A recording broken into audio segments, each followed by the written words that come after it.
What's up, everybody? We're back at it again with another tier list. I had okay. Let me actually turn down this music a tad on my headset. So I actually had a lot of fun with the tier list yesterday, and I really felt like doing another one. So I decided to have my one of my friends do uh, well, not random, but I mean like I had my friend pick out some stuff for this tier list. I told him a theme, and I'm gonna see what it is actually for the first time. At least like me seeing it anyway. So let's check it out. Pull up my browser, the other browser. I did for the music I have on. I did a different tab. Let's pull it up, and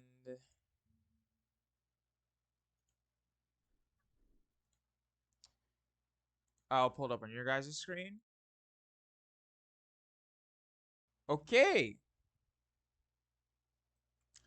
So we got first off, let me talk about the topic. The topic is, well, as it says in the title for the stream, the title is Underutilized Archetypes in Yu-Gi-Oh! So following with the Yu-Gi-Oh! Theme again, and I see he's picked quite a few interesting ones. We've got the Magnet Warrior, we've got DA Bound, we got, what is that? I can't tell what that is.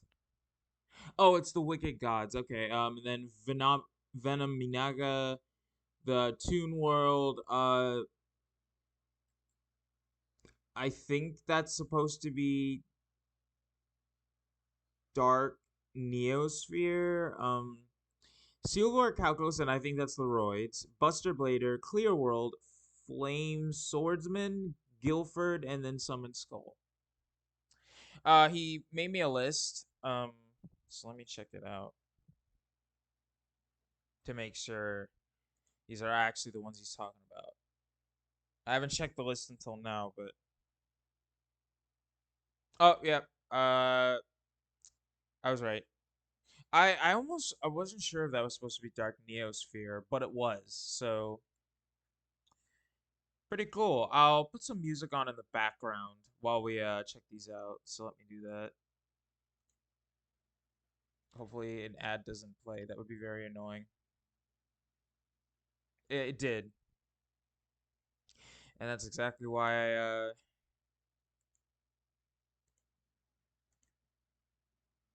I did that. So we'll get some music in the background while we do these. I think that's good. Good idea.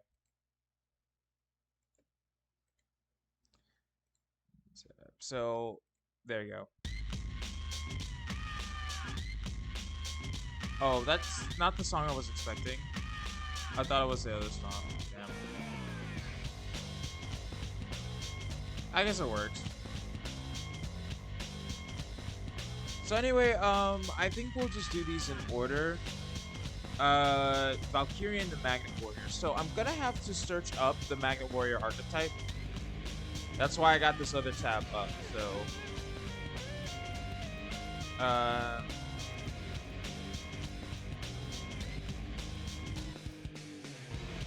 okay, actually, I'm not feeling this song. Let me change it. I'm thinking of a song that like needs to feel relaxing.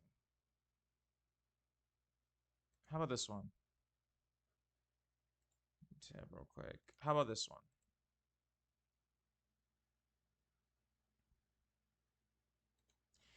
I gotta try and make sure I pick songs that aren't copyright either, which I don't think this should be, unless Nintendo just wants to be a dickhead.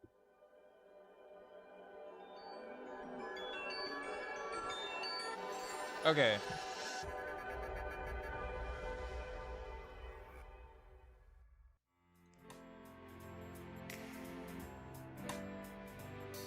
Okay, so let's check out this archetype, shall we?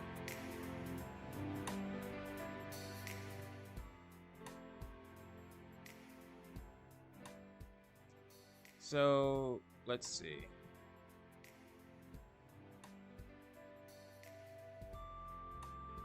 Alpha, the electromagnetic warrior.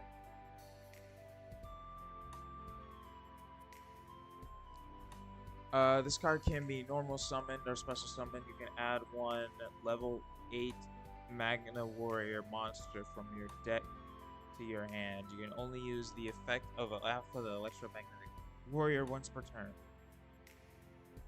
During your opponent's turn, you can tribute this card. Special summon one level 4 Magnet Warrior monster from your deck. This is a quick effect.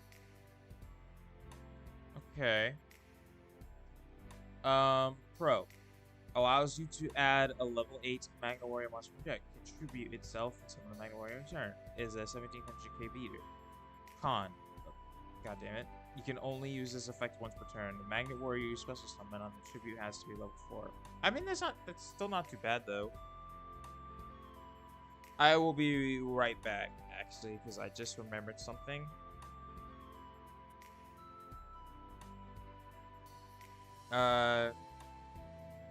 Enjoy the track. I'll be right back.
Okay, I'm back.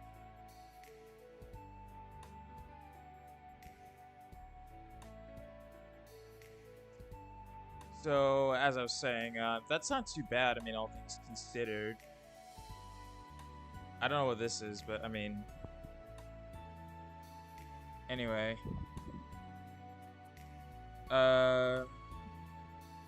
This is Beta, the electromagnetic warrior. If this card is normal summoned or special summoned, you can add one level 4 or lower Magnet Warrior monster from your deck or hand, except Beta, the electromagnetic warrior. You can only use this effect of Beta, the electromagnetic warrior, once per turn.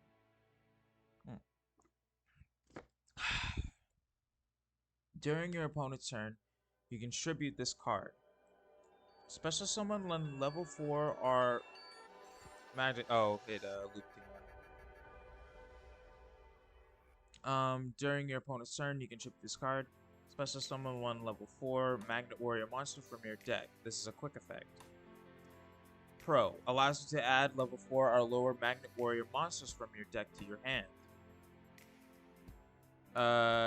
Contribute itself and special summon a Magnet Warrior opponent's monster during your turn. Is a 1500 defense, beater, and blocker.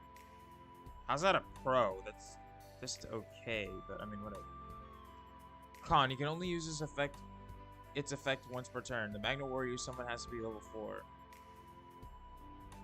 I guess they just have to list these things for these. I don't know.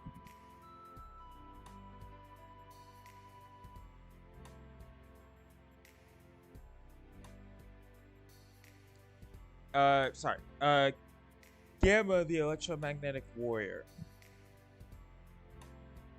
If this card is normal summoned or special summoned, you can special summon one level 4 or lower Magnet Warrior monster from your hand, except Gamma, the electromagnetic warrior. You can only use this effect of Gamma, the Electromagnetic Warrior, once per turn. During your opponent's turn, you can tribute this card, special summon one level 4 Magnet Warrior monster from your deck. This is a quick effect. Allows you to special summon a level 4 or lower Magnet Warrior monster from your hand. Can tribute itself and summon a Magnet Warrior during your opponent's turn. This is a 2000 defense blocker. You can only use its effect once per turn. The Magnet Warrior you special summon on the tribute effect has to be level 4. Only has 800 attack. Delta the Magnet Warrior. If this card is special summoned or normal or special summoned, you can send one level 4 or lower Magnet Warrior monster from your deck to your graveyard. If this card is sent to the graveyard, you can banish 3 level 4 or lower Magnet Warrior monsters from your graveyard, except Delta, the Magnet Warrior. Special summon one Valkyrian, the Magnet Warrior, from your hand or deck, ignoring its summoning conditions. You can only use each effect of Delta, the Magnet Warrior, once per turn. So you can actually summon the big bad of the original, you know? So that's pretty cool. I actually didn't know that. I haven't checked out much of the like new Magnet Warriors. I heard of them and I heard that like they were in like one of the new animes, but I never actually like went into a deep dive myself. If I remember correctly, the original let me check out the original Valkyrian. Valkyrian, the Magnet Warrior. The Magna Warrior, sorry.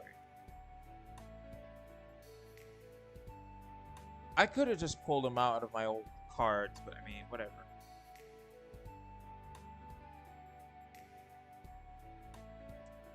It has 3,500 attack and 3,850 defense. So being able to just straight up summon a 3,500 defense beater is not too bad.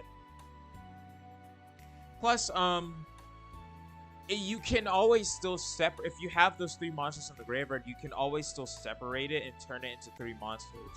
Of course, that's a very niche scenario, but I mean that's still a scenario that could happen regardless. So very interesting, very very interesting. I think I'm gonna finally change the song because it's played twice now. Gotta think of a song to play. I need a relaxing song right now, I think.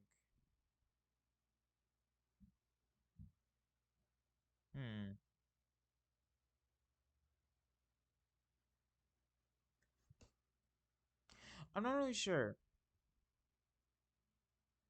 I don't know, I'll just play the Sly soundtrack at this point. I can't think of anything like super off the top of my head right now.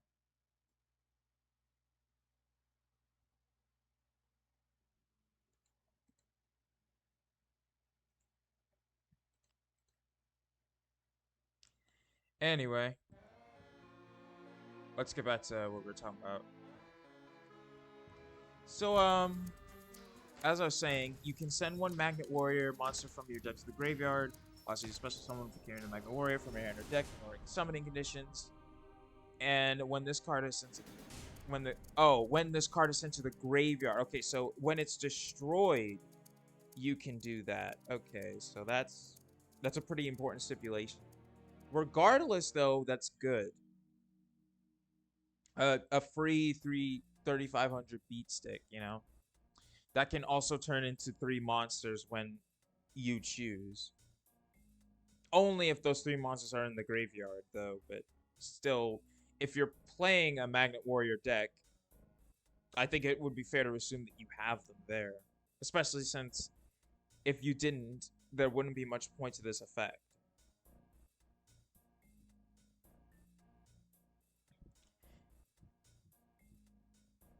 So anyway, cons. You have to banish 3 other level 4 or lower Magnet Warrior monsters from your graveyard in order to activate its graveyard effects. Ah, okay.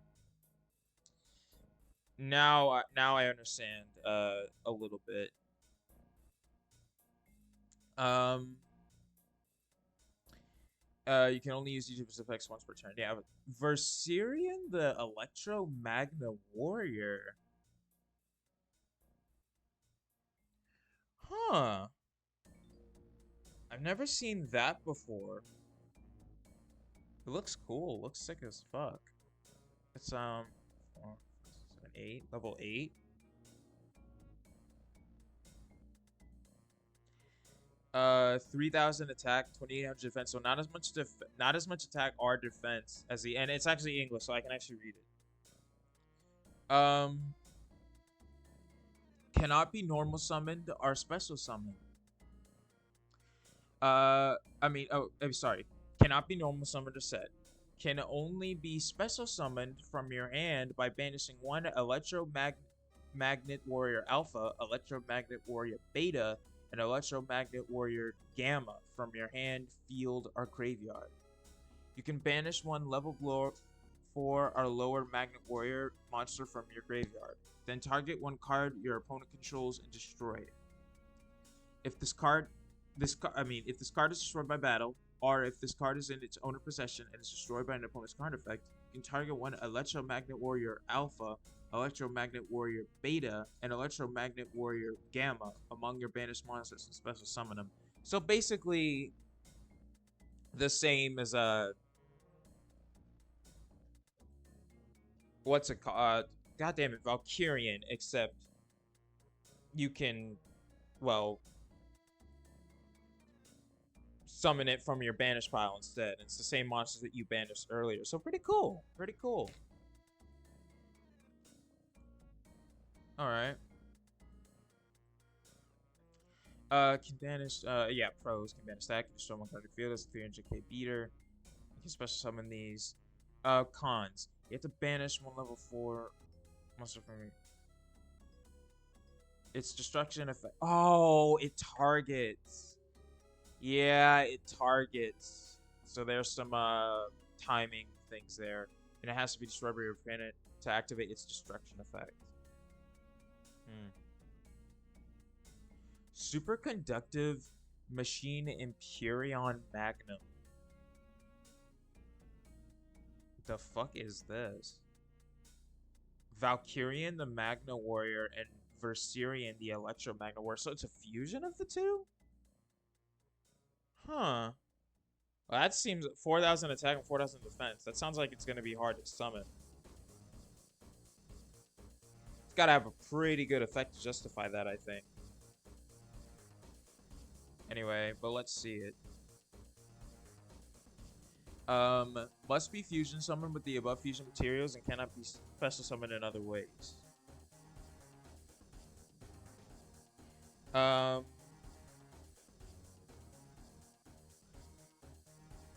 am I thinking? Once per turn, during either player's turn, when your opponent activates a spell and trap card or a monster effect, you can negate the activation. If you do, destroy that card. If this face-up card you control leaves the field because of an opponent's card effect, you can special summon Valkyrian the Magna Warrior and Verserian the Electro Magna Warrior from your hand or deck, ignoring its summoning conditions. Interesting. So, it's got a good, like, protection against it, and it can negate any of your opponent's, like, card effects. Very good. So let's read it again. Can negate any of your opponent's card effects during either player's turn. Oh, either player's turn. Can special summon Valkyrian from your hand deck. Summon condition when it leaves the field. So what's the issues? Has to be fusion summoned by using the required fusion materials. You can only use negation effects once per turn, and has to leave the field by an opponent's card effect in order to activate its summoning effects. Magnet field. So, oh, it has a field card. Okay. This seems like an anime reference right here. Probably is. If you control a level 4 or, what's it called? A level 4 or lower Earth Rock type monster, you can target one level 4 or lower Magnet Warrior monster in your graveyard. Special summon it. You can only use this effective Magnet Field once per turn. Once per turn at the end of the damage step, when an Earth Rock type monster you control battles an opponent's monster, but the opponent's monster was not destroyed by battle, you can return that opponent's monster to the hand. Okay. Pros. You can special summon one level 4 or lower Magnet Warrior type monster from your graveyard if you control a level 4 or lower Earth Rock type monster. Can bounce an opponent's monster if it wasn't destroyed in battle against one of your Earth Rock type monsters. It still works even if your monster was destroyed by battle. It works with any Earth Rock type. Oh, that's true. That means that like any like Earth Rock type monsters can get these benefits in general. Huh. I can't think of too many like off the top of any like too many specific archetypes off the top of my head. I don't know a lot of them, but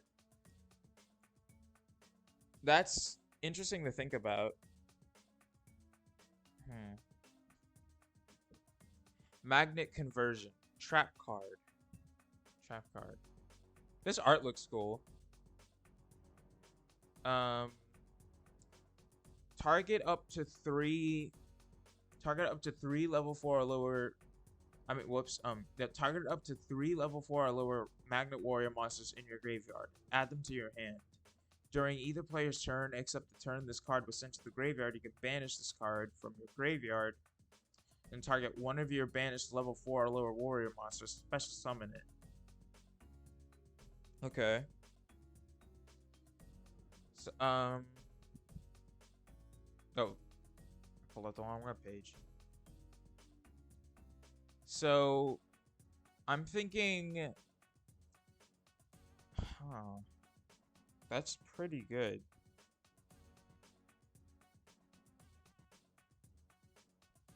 That's pretty good, I'd say. Then, it also says, except the turn is host in the graveyard. You can banish this card from your graveyard and target one of your banished level 4 or lower Magnet Warrior monsters. Special summon it. So you can add up to 3 level 4 or lower monsters from your graveyard to your hand. Banish it and summon one. It's a trap card, so you have to set it for a turn in order to activate its effect. You can't use its grave effects in the same turn it was sent to the graveyard. Yeah. Elemental Hero Prisma. Wait, he's a magnet? What? Cards? Oh, cards is just... Sorry, so that's away from the original archetype. Never mind. So that's the end of the that archetype. Then, of course, we have the original archetype. So that's all we have of that so far. As far as I'm aware, anyway.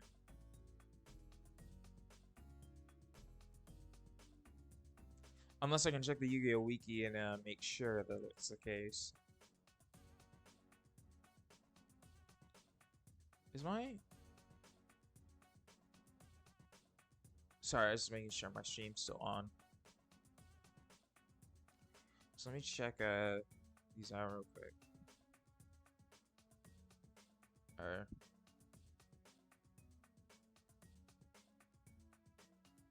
I don't think I saw Epsilon. Oh. I don't think I saw any of these, so I gotta just remember to stick with Yu-Gi-Oh! Wiki from now on.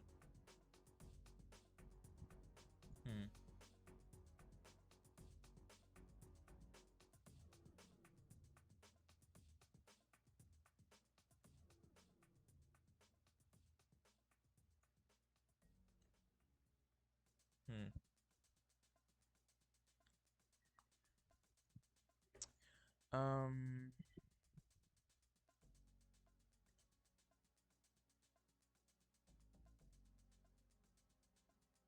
I did see Berserkeron. I did see that one.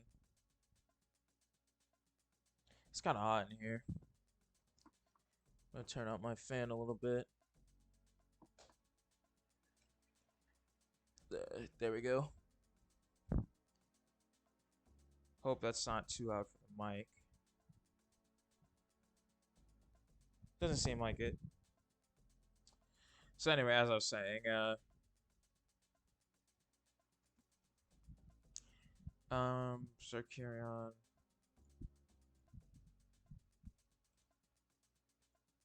Hmm. Epsilon.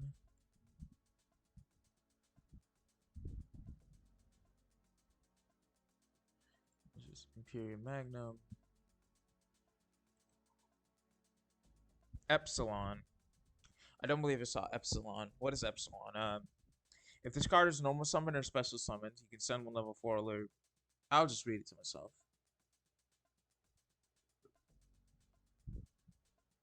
I see.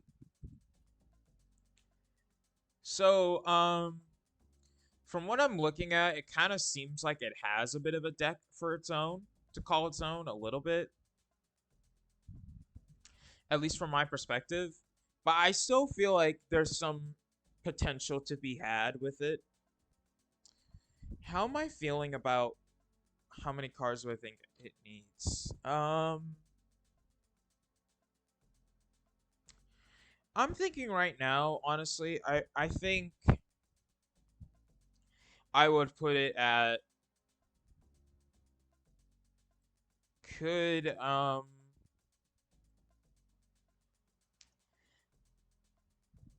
could use a new structure deck. I think that's a good spot for it, I think.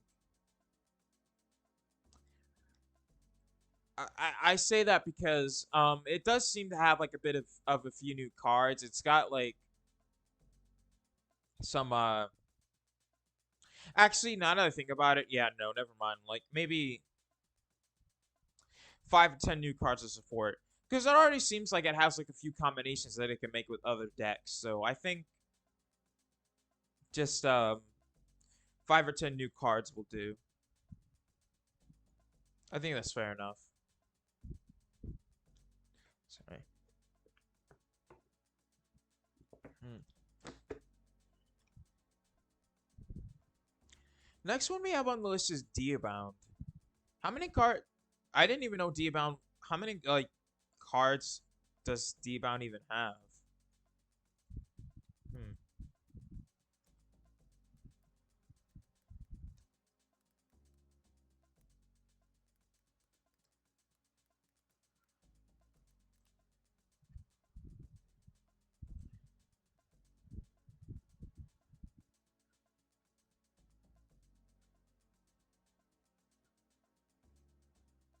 Hmm. I don't think. I think it's just the card.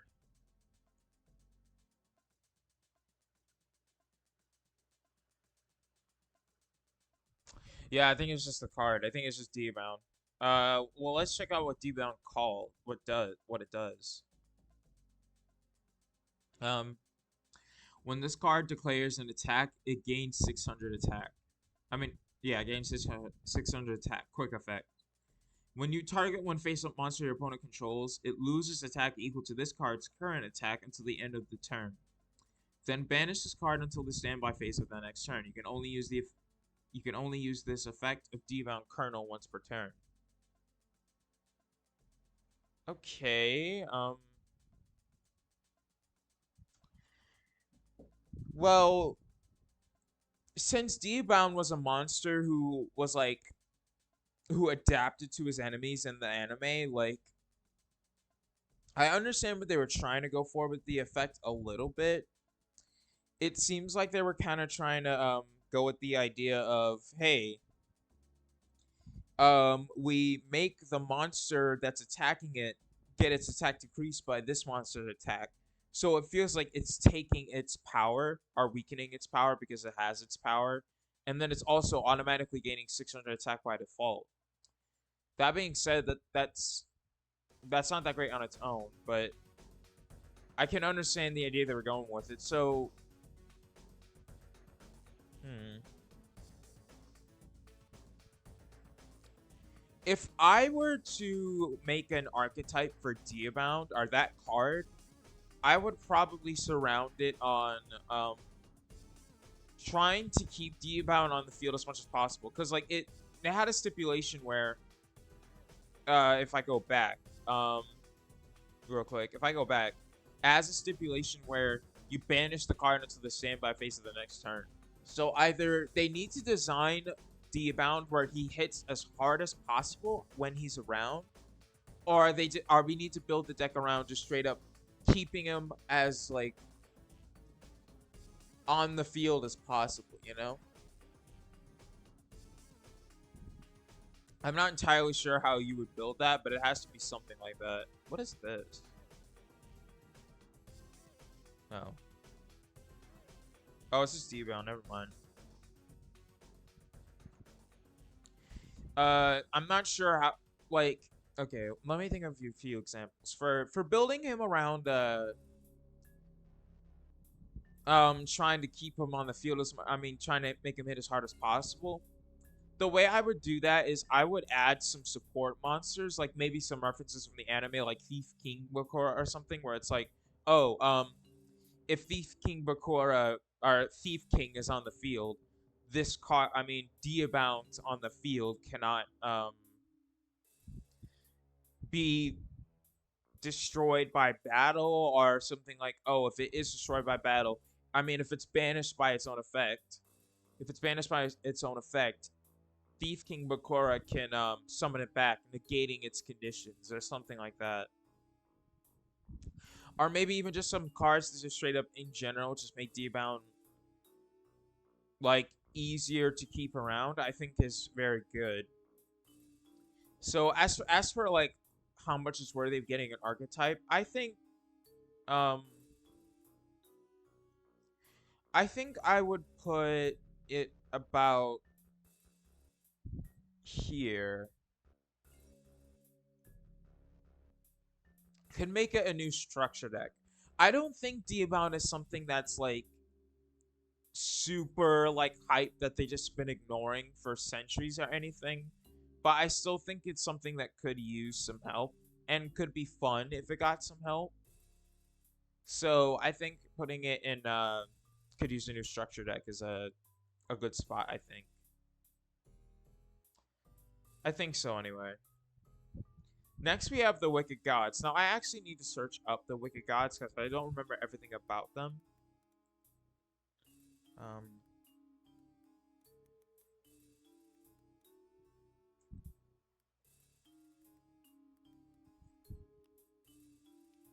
So the Wicked Gods.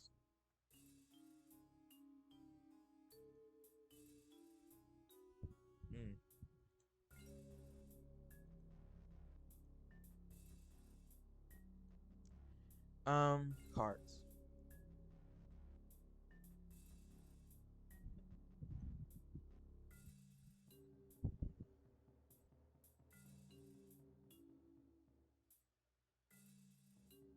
We got the Wicked Dreadroot, the Wicked Eraser, and the Wicked Avatar.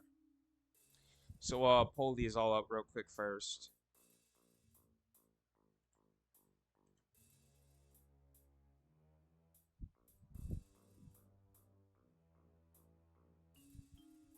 And I can actually read their playstyle too. That'll help me out a bit. So, first off, let's read their effects though. Cannot be special summoned. Cannot be special summoned. Must be normal summoned or set by tributing 3 monsters. The attack and defense of all monsters on the field are halved. Next, we have the Wicked Eraser.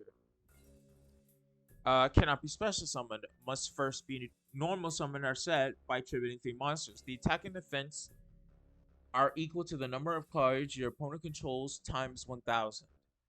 During your main phase, you can destroy this card. During your main phase, you can destroy this card. If this card is destroyed and sent to the graveyard, destroy all cards on the field. And finally, we have the the Wicked Avatar. Cannot be special summoned or set. Must be normal summoned or set by tributing 3 monsters. If this card is normal summoned, your opponent cannot activate spell and trap cards until the end of their second turn. After this effect's activation, this card's attack and defense are equal to the highest attack on the attack monster. God damn it.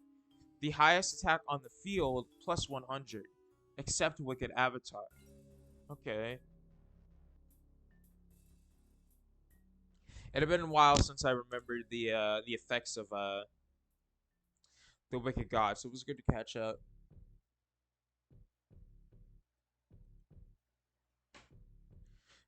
Let's see.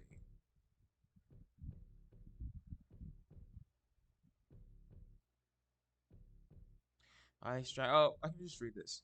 So cannot be used and cannot be used with Mausoleum of the Empire. As monsters need to survive. So yeah, I think such as double summon, nibble, Momo, and stuff like that seems good. Mountain of the Bound creator is a good support for it too. I wonder though, where is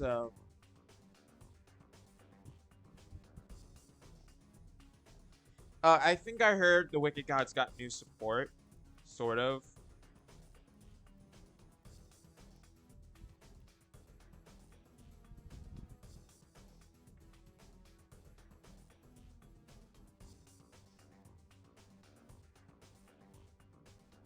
No, I guess it didn't. Never mind. Well, technically, this card is kind of it because this is a reference to it. I think Divine Evolution. This card's activation and effects cannot be negated. Choose one monster you control whose original type is Divine Beast, or whose original name is okay. So the Wicked Avatar, the Wicked Dreader, and the Wicked Eraser. Except a monster already affected by Divine Evolution, and it gains 1,000 attack and defense, and its effect activation and its effects activations cannot be negated. It also gains the following effect. When this card declares an attack, you can make your opponent send one monster they control to the type, their choice. I mean, to the graveyard, their choice. Okay. So that's what I was thinking of. Gotta put this back. So. Sorry, Carlson.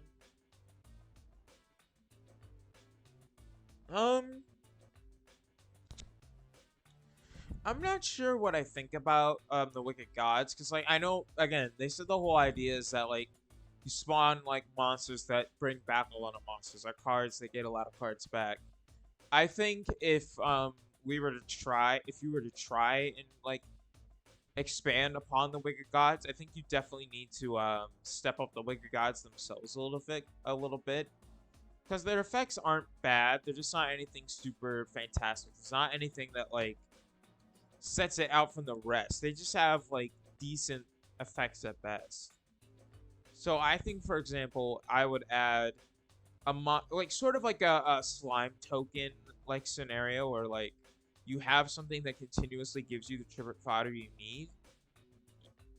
I think that's one of the main important things you need to nail before getting something like the goddamn, what is it called? The Wicked Gods to work.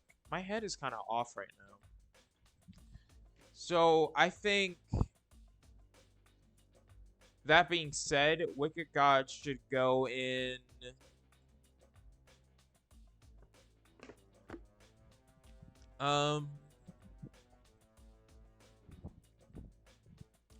How about a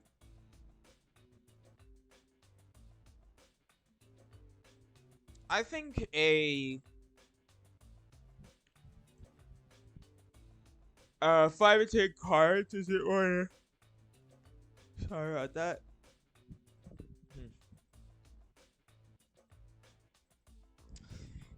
Yeah, I think Wicked. I mean, 5 or 10 cards is in order. Because there are a lot of cards like Nimble Momoga and some others that do a good job at displaying what the show needs to be displayed without being too like rude or anything. I don't know why I said rude, but you get the deal. So I think that's a good spot. Next up we have Venom Namaga. Sorry. Namaga. Yeah. While I'm doing this though, I'm gonna take a second to get some stuff. I'll be right back.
Okay, so I'm back. So we're gonna check out Venom Minaga now. Let's check that out.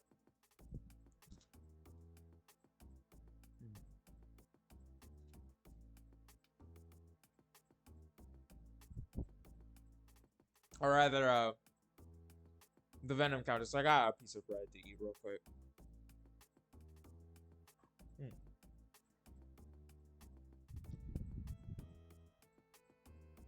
Sorry if I'm a bit low energy compared to the day. I'm just like a little bit tired.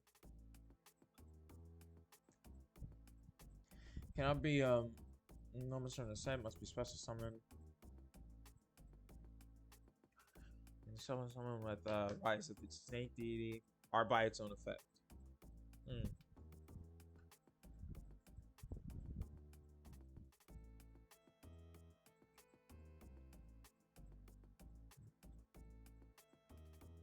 Gains 500. Sorry, I was finishing. Gains 500 attack for each reptile monster in your graveyard. Neither player can target this card with card effects. Also, is unaffected by other cards and their effects. When this card is destroyed by battle and sent to the graveyard, you can banish one other reptile monster from your graveyard. Special summon this card. When this card inflicts battle damage to your opponent, place one Hyper Venom counter on it. When the third Hyper Venom counter is placed on the card, you win the duel. Alright. So we're gonna check out the other cards.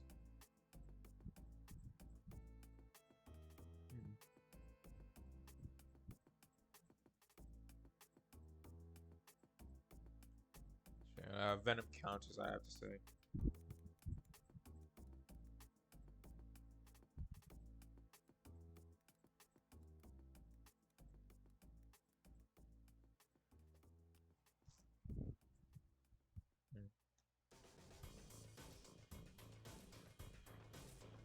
So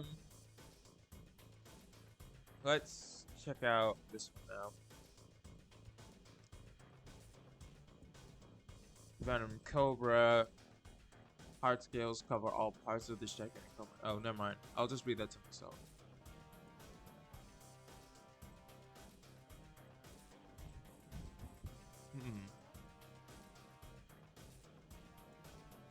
Venom Snake. Once per turn, you can place one Venom counter on one monster your opponent controls. If you activate this effect, this card cannot attack this turn. Venom Serpent. Once per turn, you can place one Venom counter on a monster your opponent controls. Venom Boa. Once per turn, you can place two Venom counters on one monster your opponent controls. If you activate this effect, this card cannot attack the turn. Venominon,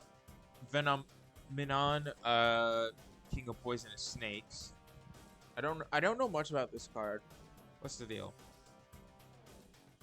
Cannot be special summoned by another effect monster's effect. This card is unaffected by Venom Swamp. This card gains 500 attack for each reptile monster you send in your graveyard. When this card is destroyed by battle and sent to the graveyard, you can banish one other reptile monster from your graveyard and special summon this card. Okay. Venom. Yeah, we just read that. Venom Shot. Activate only while you control a face-up Venom monster. Venomiminaga, the deity of poisonous snakes, are Venominon, the king of poisonous snakes. Send one reptile monster from your deck to the graveyard and place two Venom counters on one face-up monster your opponent controls. That's okay, I guess. I didn't know that was a card that existed, but that's cool, I guess. A Venom Swamp. During each player's end phase, place one Venom counter on each face-up monster except Venom monsters. Monsters lose 500 attack for each Venom counter on them. Destroy a monster if its attack becomes 0 by this effect. Okay. Ambush Fangs. Activate only when a face-up Venom monster you control is declared as an attack target. Negate the attack and end the battle phase, then place one Venom counter on the monster that was attacked. That's interesting. Rise of the Snake Deity. Okay. Snake Deity's Command. Activate by showing your opponent one Venom monster in your graveyard. Negate the activation and effect of an opponent's spell card and destroy it. Okay.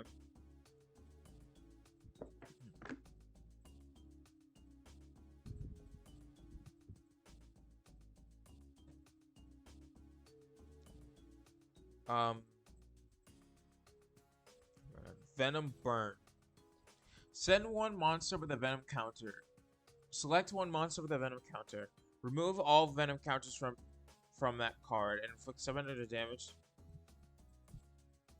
to your opponent for each Venom counter removed. Okay, so I think what I'm seeing so far is that I see a glaring issue with the archetype in that the Venom counters don't really do much on their own, which isn't a really good thing for counters. Like, they need a catalyst to activate it. I don't think that's a good thing. But anyway, continuing on.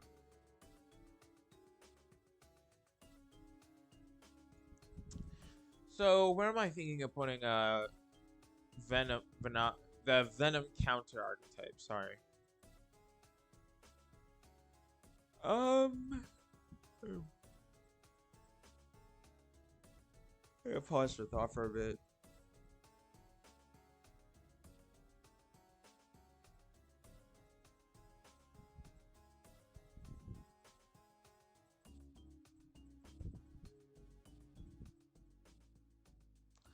I think I'll put it at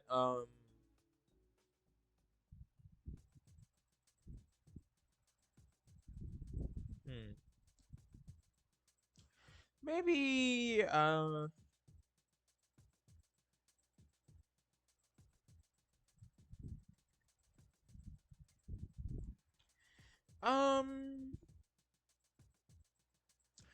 honestly, I'm gonna put it at it needs to be like remade right now, cause like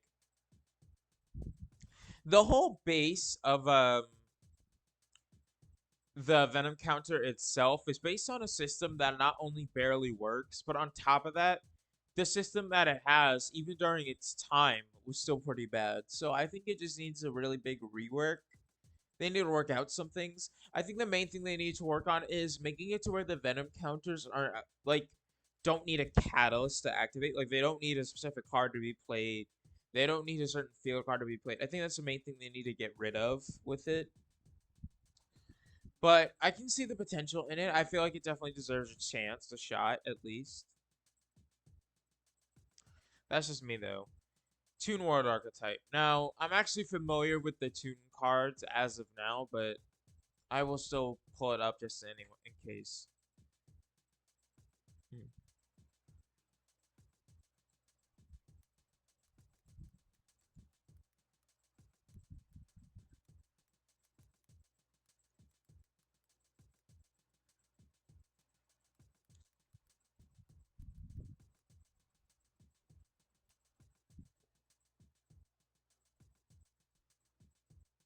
Hmm.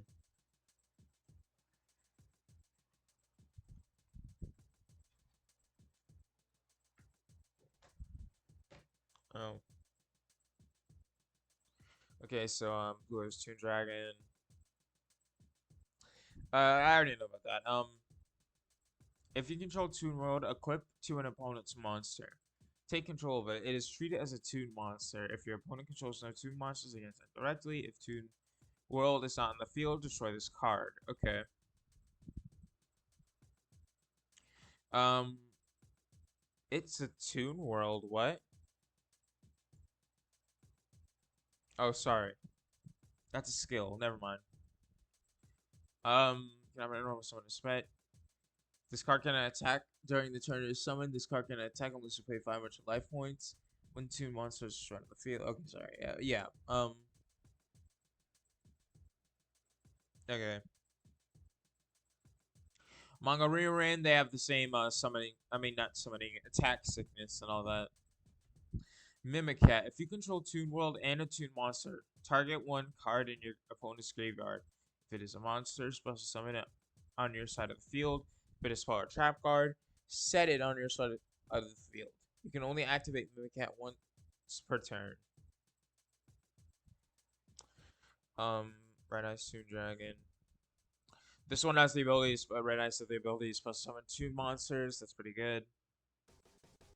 Shadow Toon. If you control Toon World, target one monster your opponent controls. Inflict damage to your opponent equal to the attack of that face-up monster. I don't think I've actually seen that before. What does that look like? Yeah, I don't know. I think I've ever seen that card before, actually. Pretty interesting. Or maybe I have and I just don't remember, but not sure on that.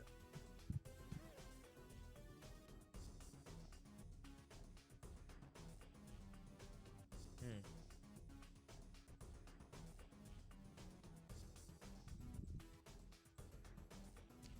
Alligator, Toon Nature Golem.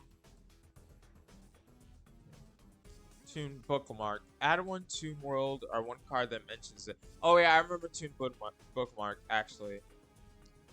Add one card with Toon World art that mentions it from your deck to the hand, except Toon Bookmark. This is the thing where they learned their lesson from Toon Table of Contents, so that's a good thing to know. Toon Blader, Toon Briefcase. When your opponent summons a monster while you control two monsters, shuffle that monster into the deck. Okay. Hmm. Toon Defense. When your opponent's monster attacks a face at level 4 or lower Toon monster on your side of the field, you can make the attack a direct attack to your life points. Oh, okay. That's an interesting effect. Hmm. Toon Mayhem. The first time each Toon World in your spell checker would be destroyed, it is not destroyed. Toon Kingdom. When this card is activated, banish 2 cards from the top of your deck face down. This card's name becomes Toon World while it's treated under in the field. Your opponent cannot target Toon monsters you control with card effects.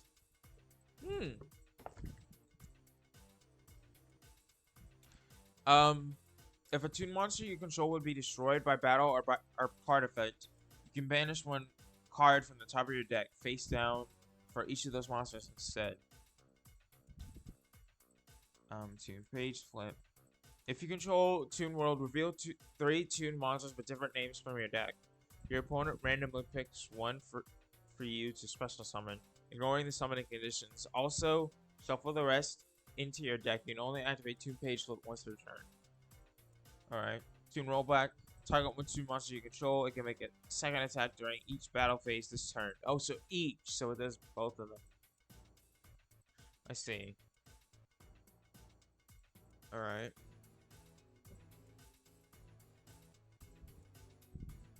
Table contents. Yeah, Toon table contents. Toon Terror. When a spell and trap card or monster event is activated while you control both Toon World and a Toon monster, they get that activation. If you do destroy that card, you can only activate Toon Terror once per turn. Alright.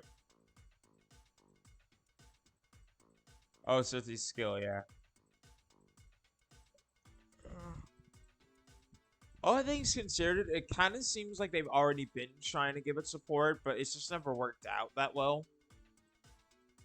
I've heard a few of the cards from meta here and there, but for completely different reasons. So if I were to try and make a Toon World deck that could be like sort of viable, I think you'd have to focus more on the aspect of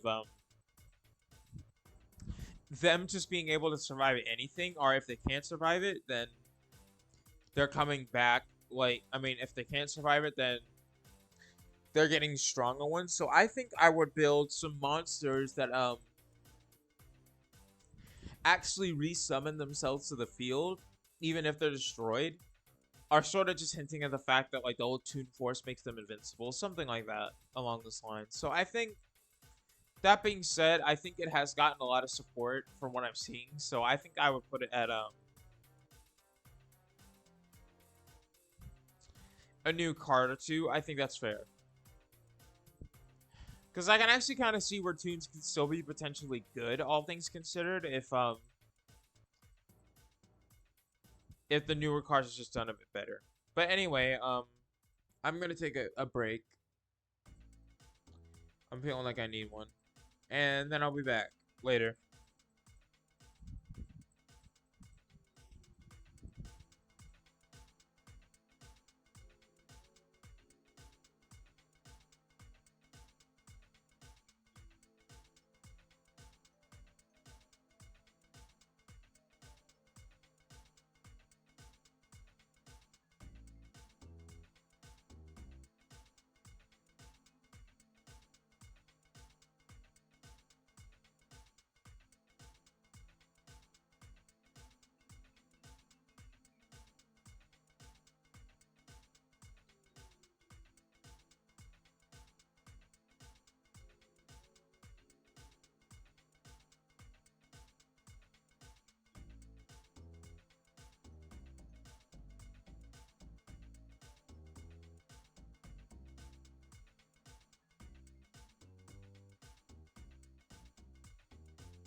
Alright, sorry about that. I'm back.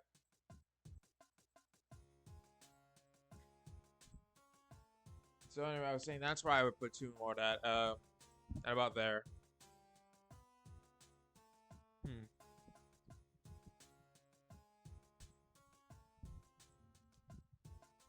Next one we have is Darkness Neosphere.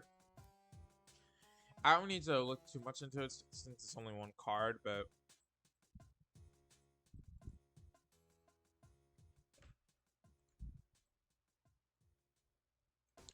let's check out his card real quick.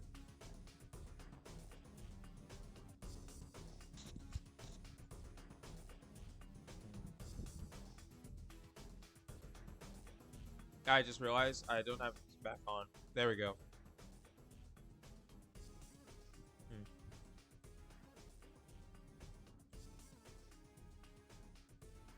This card cannot be normal summoned or set. This card cannot be special summoned except.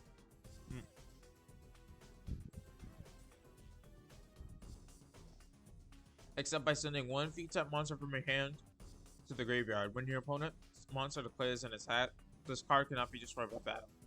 Once per turn, you can return all face-up trap cards you control of the field. Okay, so that is an effect he used in the anime, I remember, but without the trap cards for Neosphere, that doesn't really do him any good. For example, I think I can pull up a few.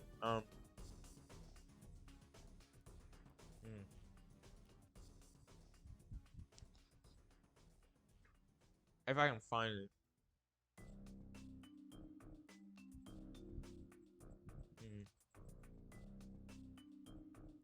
Um.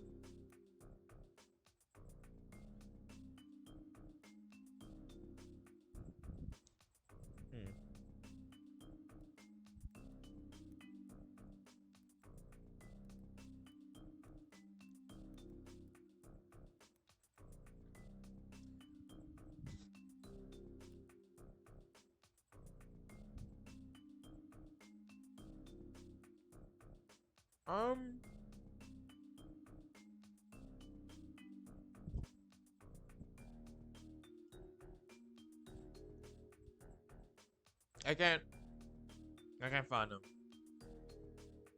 But my point is, the trap cards you use in the anime evolved like broken effects or on trap cards, and he did a lot of shuffling them like onto the field back into his deck and all that. So I think, what affects what I do? What affects what I give?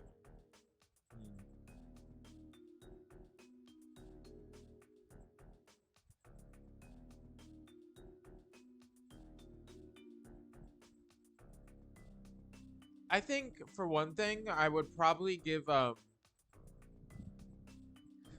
would probably make the main effects like something along the lines of lockdown. I think lockdown would be good.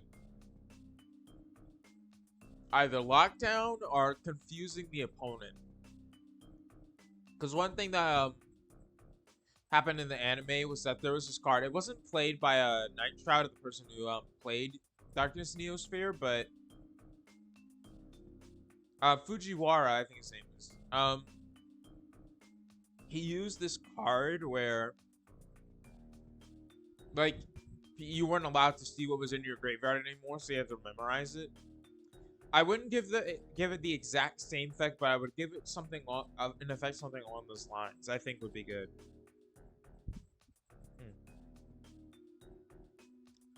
Regardless, I think I will put it at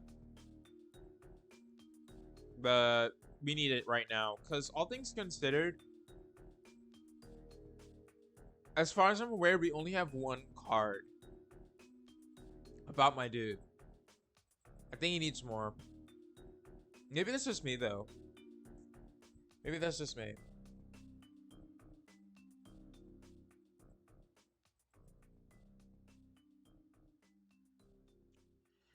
Sorry.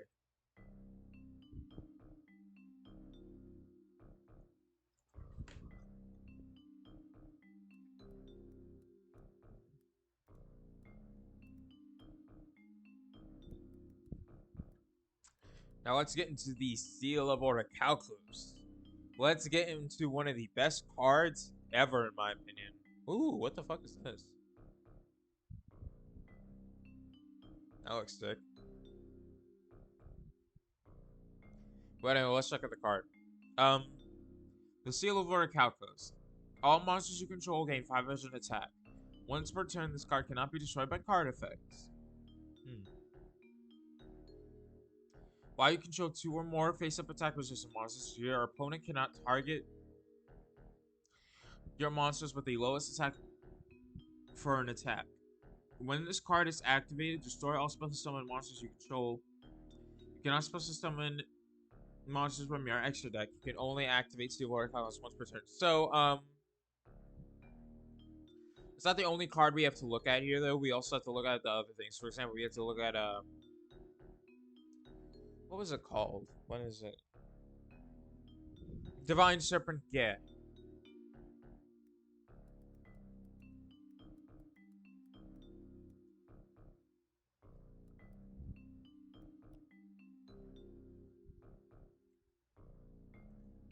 Geh. Very weird name. Cannot be normal summoned or set. Must be special summoned by its own effect. If a monster you control is destroyed by an opponent's attack or card effect, you can pay half your life points. Special summon this card from your hand. Cannot be targeted by card effects. If this card attacks an opponent's monster, during the damage step, negate the effects of that monster while it is face up on the field, but its effects can still be activated. Also, its attack becomes half of its original attack. Once per battle, if this card battles during damage calculation, you can make this card's attack become equal to the highest original attack on the field. Your choice of tide. And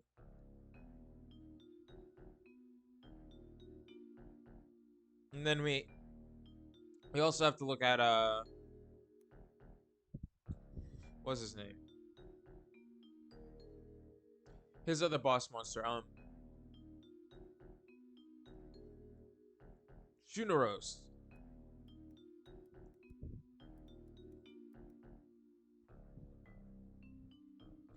So this is the other card that got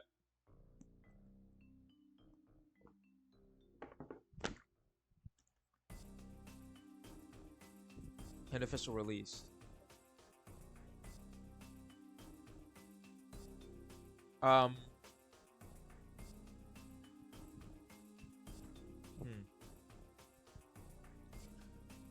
Cannot be normal summoned or set. Must first be special summoned by its own effect. At the end of the damage step, if your normal monster is destroyed by battle, you can special summon this card from your hand.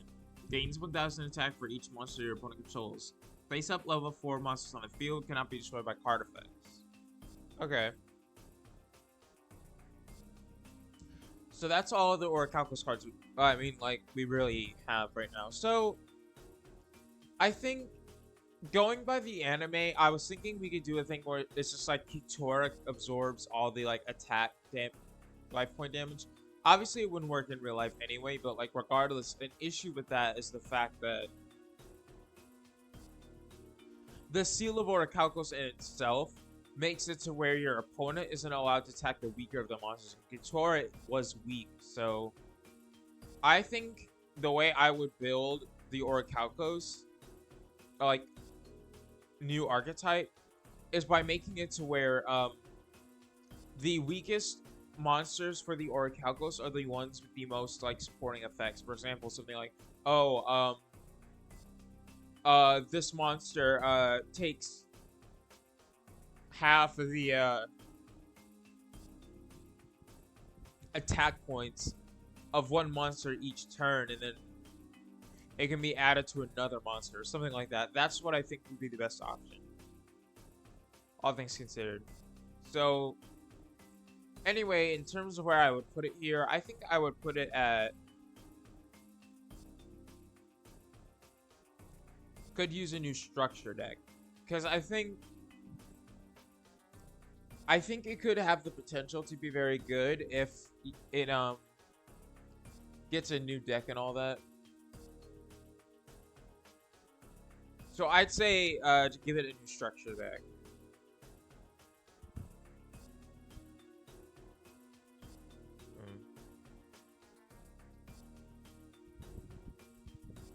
Next up, we got the roids. Um. Okay, so.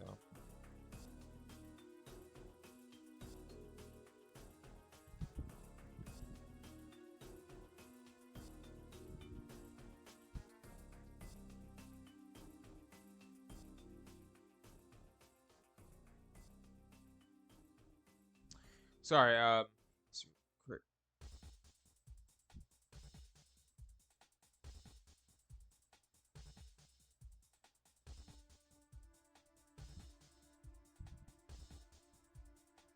Primary fusions. I'm just reading these. Sorry. Sorry I'm being quiet. I shouldn't be quiet. I should be talking. Um.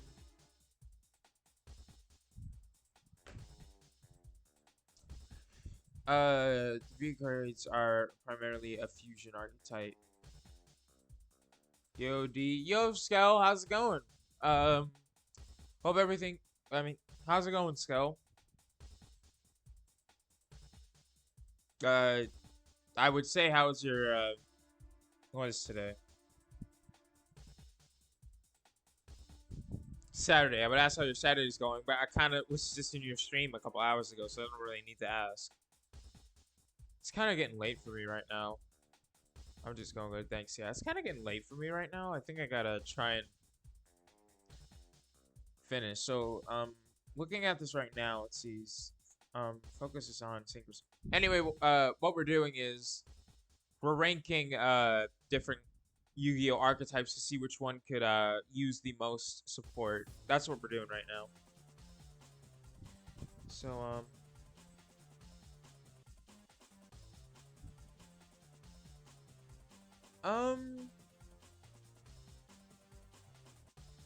I think in terms of roids, I'm not sure where I would put. I think roids definitely deserve some recognition, because as it said over there, it focuses on mostly fusions and synchros. So another one, yes, another one immediately after. I guess I'm just gonna chant these things left and right. Welcome on in, Avalon. So let me think. In terms of how I feel about roids, they're very it's a very interesting archetype because a lot of them do a lot of things. Like there's roids that can survive battle destruction for a turn. There's roids that can automatically destroy face down defense position monsters. I think roids can have a lot of variety if it was given a really good shot at it. So I think I would put it at around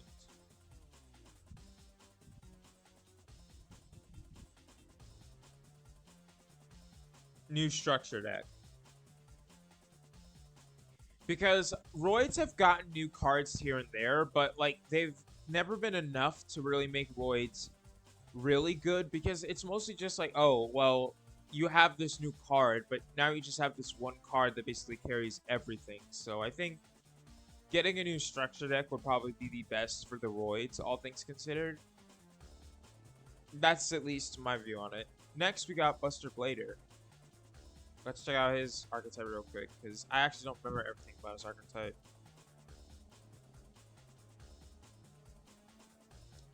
I don't even remember a lot about his archetype, actually. Let's see.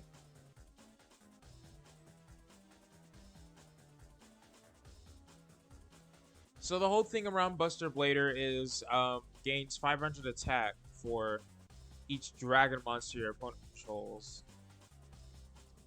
So we'd have to build around trying to... I don't know, like, I feel like having a monster that's hyper-specific for a certain type isn't a great design in general, but I mean, we're working with what we got. So, let's see. We have Buster Whelp, the Dragon Destruction. Wait, what?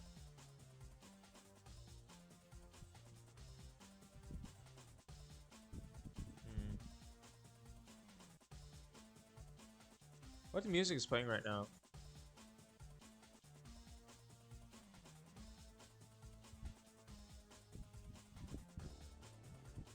Oh, it's treasure in the depths. Okay. This shit kind of goes hard right now. All right. So anyway.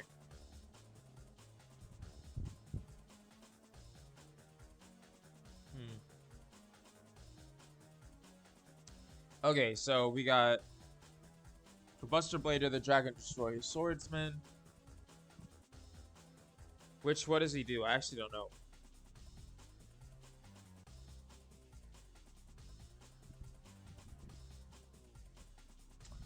Um, can I see the picture, please? Okay.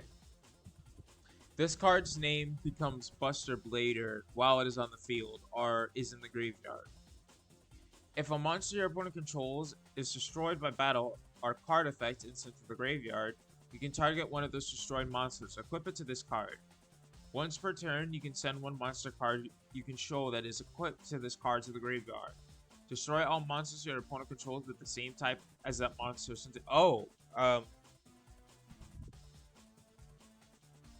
was just about to say having one that's like hyper specific is bad, but I didn't know this existed, so that's actually pretty good. I think you can make something with that. So I think we can make something with that. Let's check out the other ones though.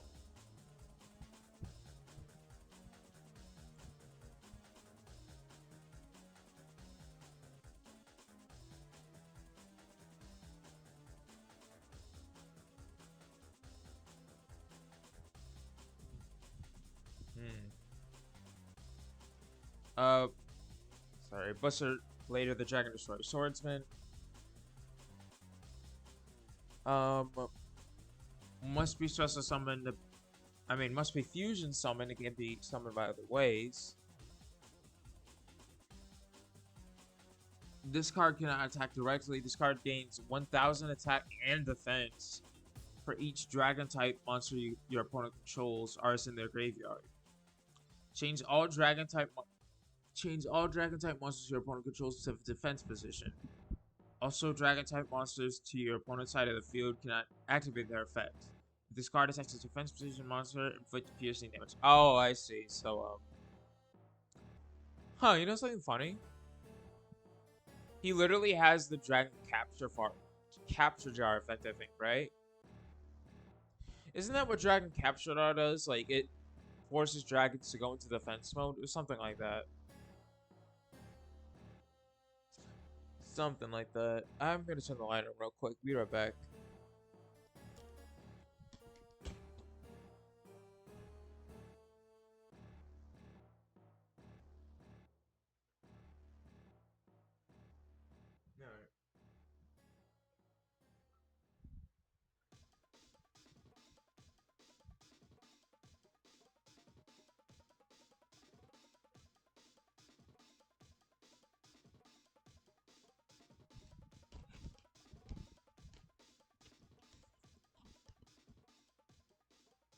Okay, so as I was saying, got that. Now I gotta read a couple of these. Buster Dragon is one I haven't seen. So, Dark Paladin. I guess that counts. I guess.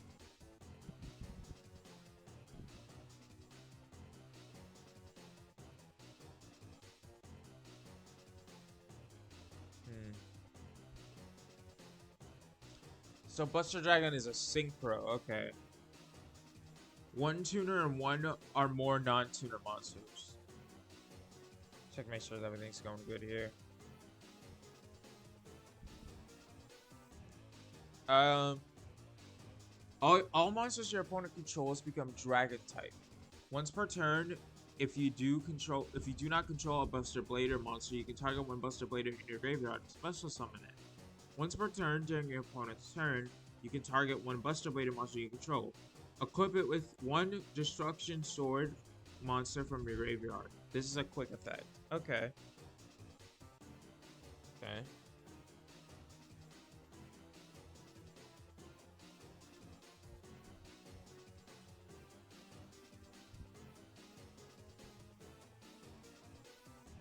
Hmm.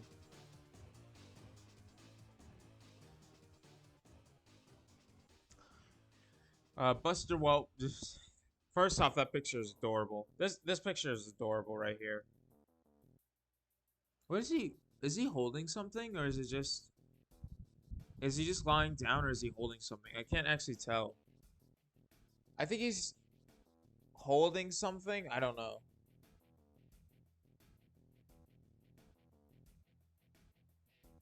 Um,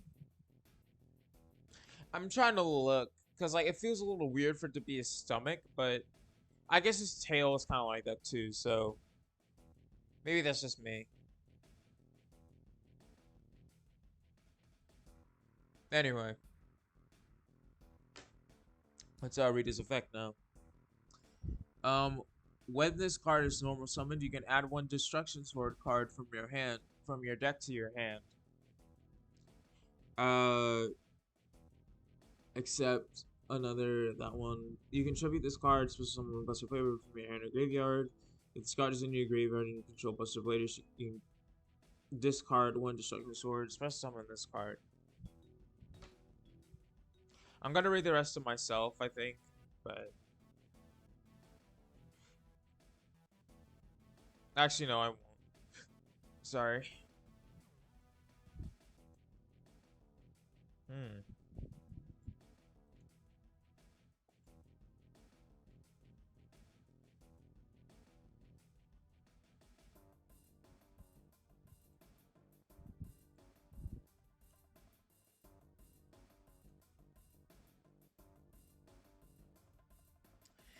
Actually, I think I have a general idea at this point. I should just make it to like a few cards, since I can get the general idea. So let me just check everything real quick.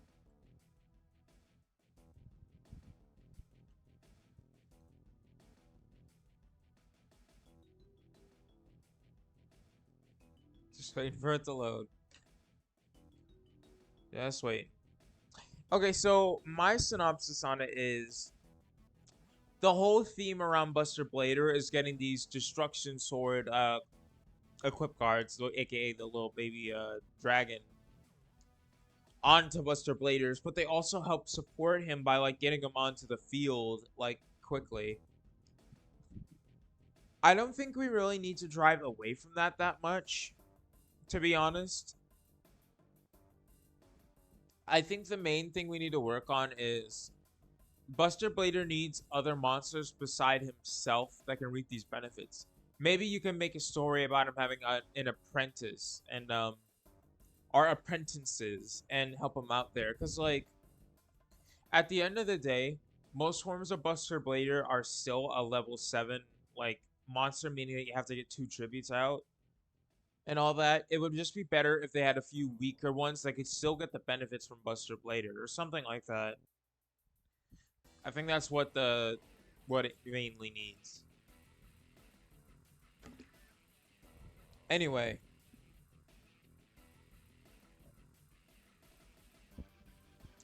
in terms of my ranking, I think I will put it at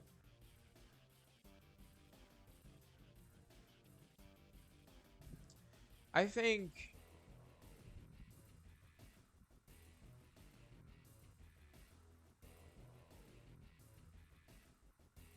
I think 5 or 10 support cards would do it as long as they're really, really good. I think they could pull it off. I feel like a structure deck is a bit unnecessary because the structure and idea that they're trying to go for is there. I think it just needs a really good Hail Mary of a card. Hmm. All right, so next up we got Clear World. Pretty sure that World. I actually did search up oh god.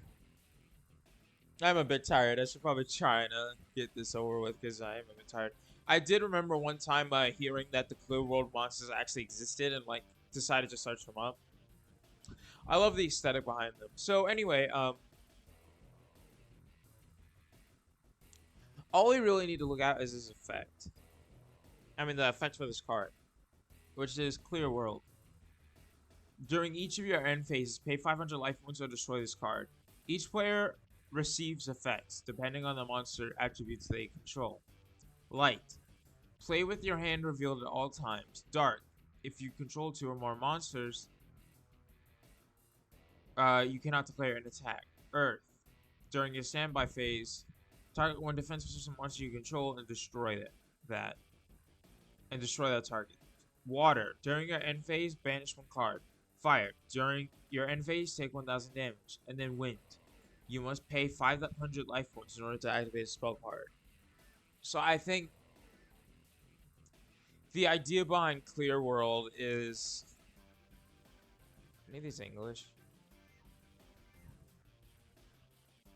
The idea of Clear World basically locking you out, I think, is very fun. So I think they could work with a lot of Clear World stuff.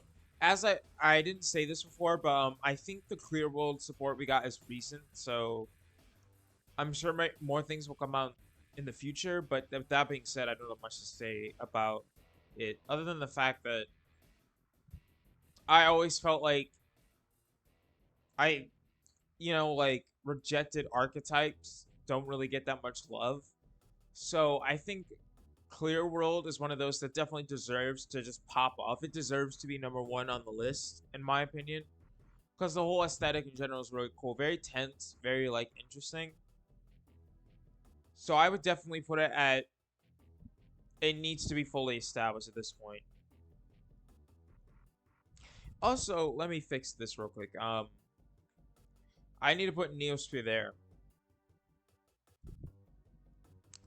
I would put. This is right.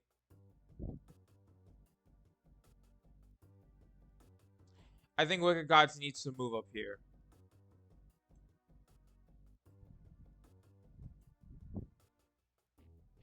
I had a position kind of wrong, but I think that's pretty good.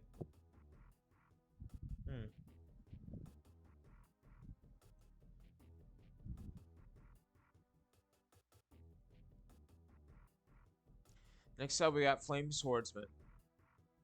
Get ready for my Flame Swordsman. Sorry.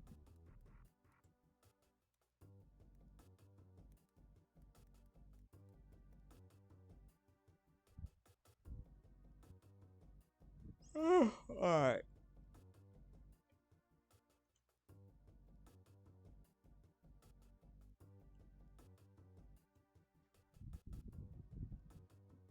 Fighting Flame Swordsman. If this card is normal summon or special summon, you can add one spell trap card that mentions Flame Swordsman from your deck to your hand.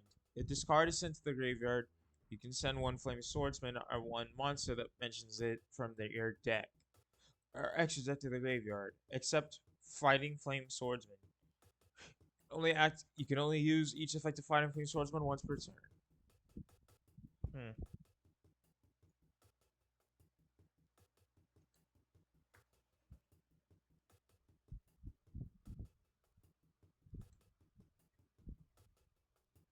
Salamander Fusion. Alright.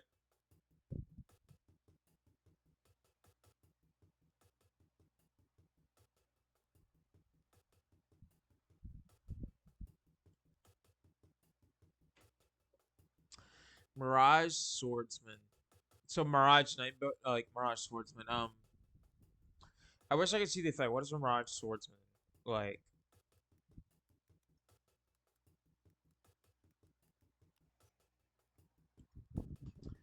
Team Joe. Team Flame Swordsman. Good card. Flame Swordsman. Good card. Yeah, hell yeah, it is a good card.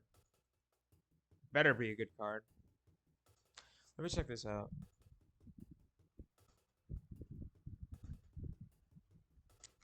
If a face-up fire monster you control is destroyed by battle or card effect, you can special summon this card from your graveyard. If it was there when the monster was destroyed, or hand, even if not. At the start of the battle of the damage step, if this card battles an opponent's monster, you can destroy both battling monsters. If this card is destroyed by battle or another card effect, you can special summon one level 7 or lower monster that is Flame Swordsman or mentions it. from your deck or graveyard. Okay. So it's kind of similar to Mirage Knight. Interesting.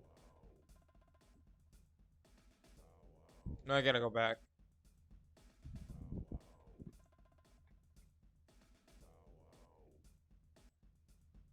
Hmm.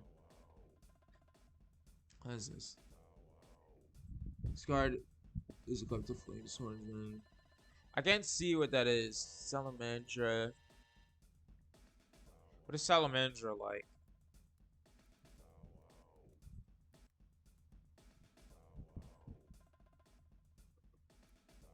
I want to type. Or click on.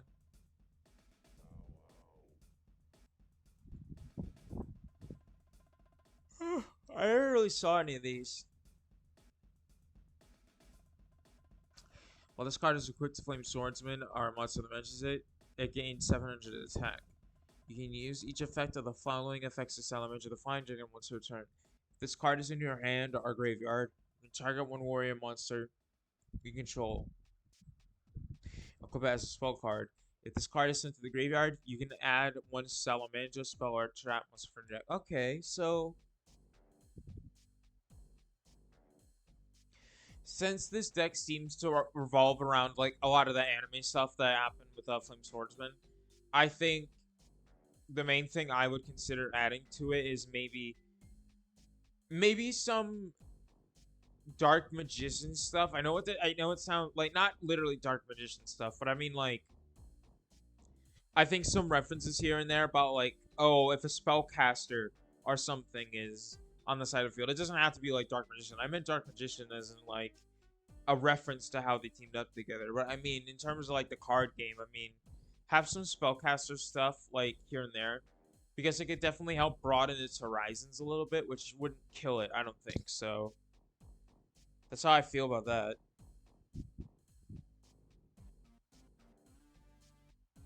Anyway, as to put on the tier list,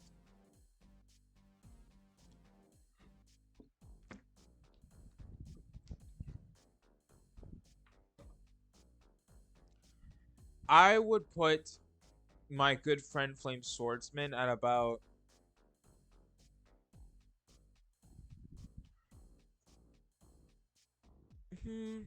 I think he's worthy of a new structure deck, and I think I would put it somewhere around here, below the roids. I think.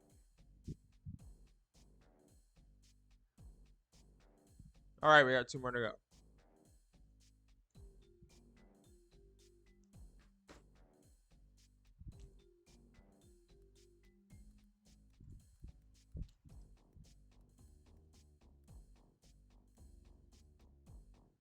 And finally, I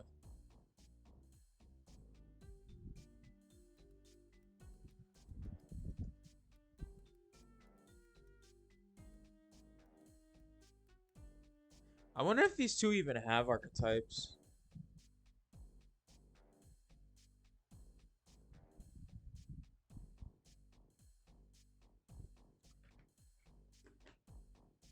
We got Guilford the Lightning.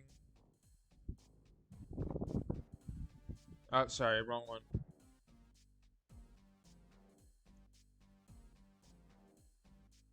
We'll go for the legend.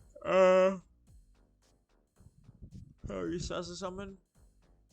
When this card is normal summon, you're gonna go as many spell cards as possible to a warrior type monster you control. Oh, okay.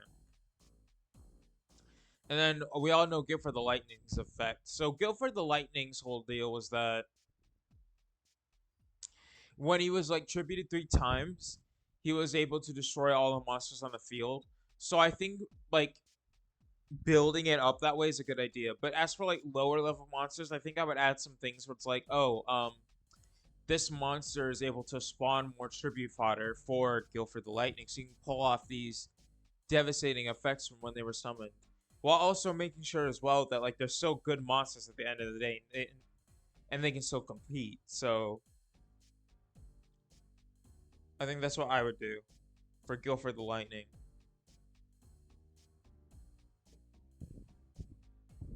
Hmm. Anyway, in terms of where I'd rank it, I think shit.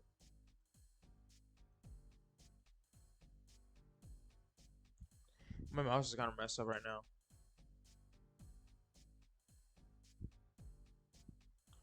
I think I would put him just because he barely has any cards, really. Like, I would put him at.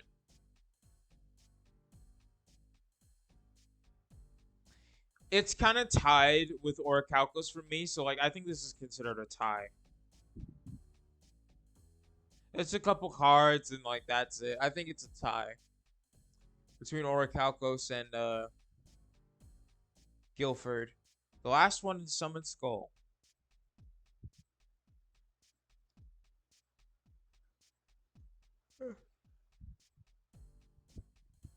Oh right, I gotta search that up instead.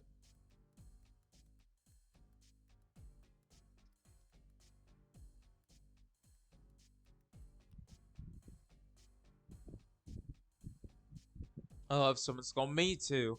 It's such a shame that he ended up not it's just a shame that he ended up not being able to like compete after the early days. But oh well, what are you gonna do, right?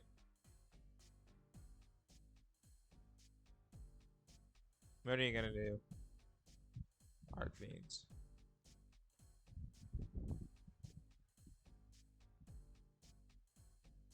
Actually, Avalon, what's your favorite ace monster out of all the characters in the original series? What's your favorite ace monster? Please let me know. I'd be interested to hear what you think about it, though.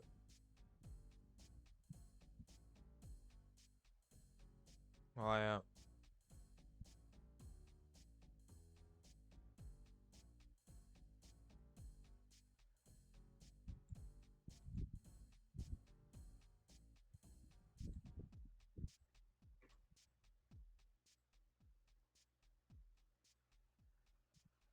diversion.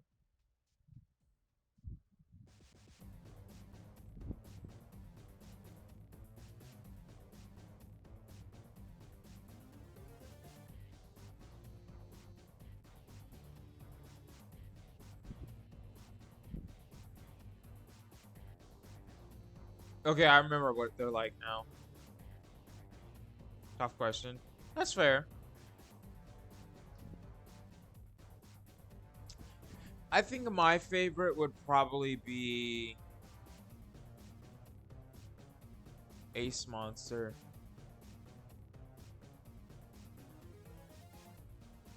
I'm basic as hell, but I'm gonna say Dark Magician because whenever Dark Magician appears, you just know stuff is gonna usually go down. Even if it means that it's going down and like Dark Magician, you just don't really care. I think I would say him. Anyway, as for the Arc Fiends, I think the idea behind the Arc Fiends like locking and like giving like bad effects to like the other players is interesting, but I feel like maintaining them, the idea of maintaining them is not very well done, and I think they need to work on that. So what I would do is I would give the Arc Fiends some more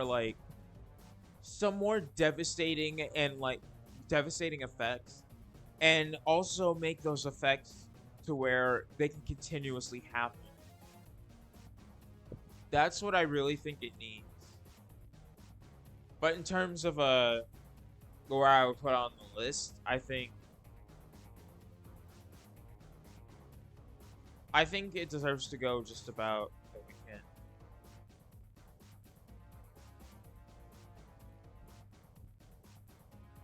I think just about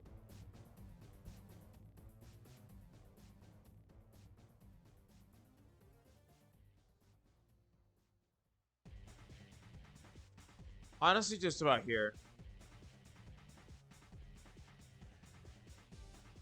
It really needs it just needs a new deck straight up. A full like remaster basically. That's what it needs. And with that I think we're done. We're done with the tier list. Whoops.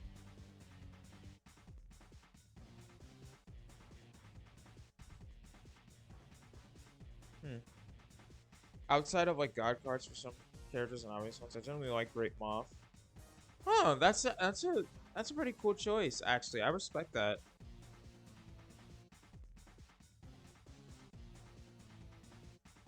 Hmm. I'm thinking of who I should raid.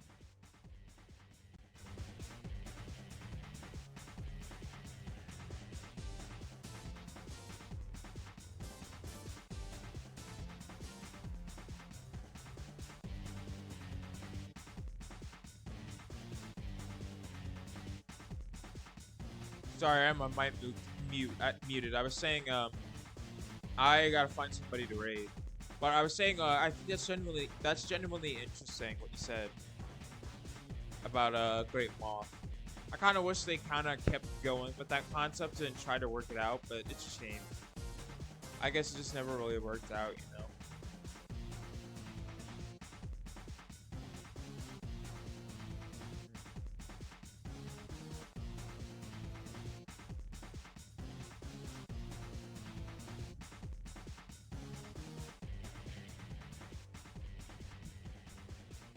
I think we'll raid. Wish I could have gotten sooner and seen more of the list.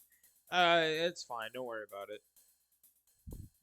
I was a bit like tired anyway, to be honest, so I didn't have a lot of the energy that I had last time. Which I wish I did, but you know, sometimes it happens. Maybe tomorrow. We're gonna be rating Bandit, who is currently playing Fallout 4.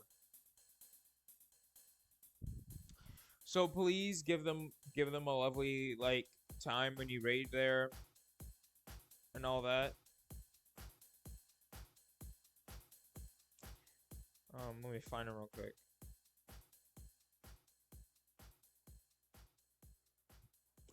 So thank everyone for coming, and I'll be back next time. Bye.